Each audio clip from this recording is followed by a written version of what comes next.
एक माँ की दुख भरी कहानी। मैं ऑफिस से ज़रूरी मीटिंग के लिए बाहर आया। अभी बाइक को किक मारी ही थी कि जूते का सोल टूट गया।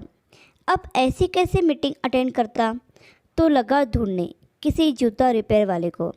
अचानक मेरी नज़र सड़क के किनारे बैठी बुजुर्ग महिला पर गई, जो कि लगभग 65 साल के आसपास की होगी। लोगों के जूते चप्पल रिपेयर कर रही थी। पहले मुझे कुछ अच्छा नहीं लगा, फिर ज़रूरी मीटिंग का ख्याल आया तो उनके पास पहुंच गया। बातों बातों में मैंने पूछा, माँ जी, आप ऐसा काम क्यों करती हो? वो बोली, बेटा सब कर्मों का फल है। मैंने पूछा, कर्मों का फल मतलब?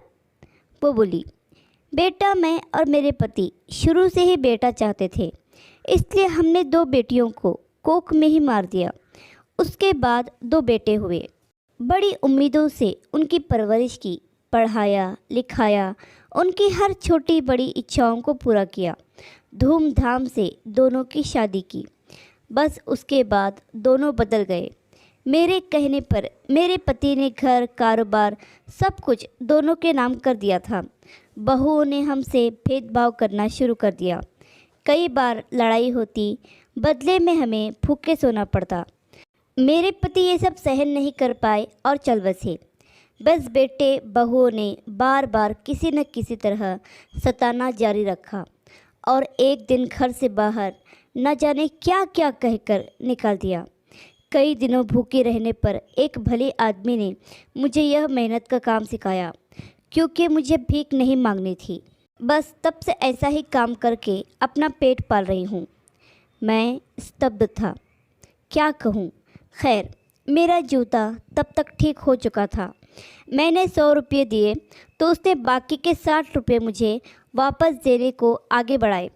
मैंने कहा, रख लीजिए, बेटा समझकर कुछ खा लीजिएगा, मगर उसने साफ मना कर दिया। बोली, नहीं बेटा, बस अगर कुछ करने की इच्छा रखते हो तो इतना करना, अपने माता पिता को कभी दुखी नहीं करना और अपने आसपास भी किसी को भी यह अपराध मत करने देना।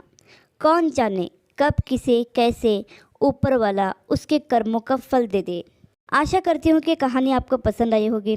चैनल पर नए हो तो चैनल को सब्सक्राइब ज़रूर कीजिए। आपको यह कहानी कैसी लगी हमें कमेंट करके ज़रूर बताइए। लाइक और शेयर करना तो बिल्कुल भी ना भूलिए। कहानी सुनने के लिए धन्यवाद।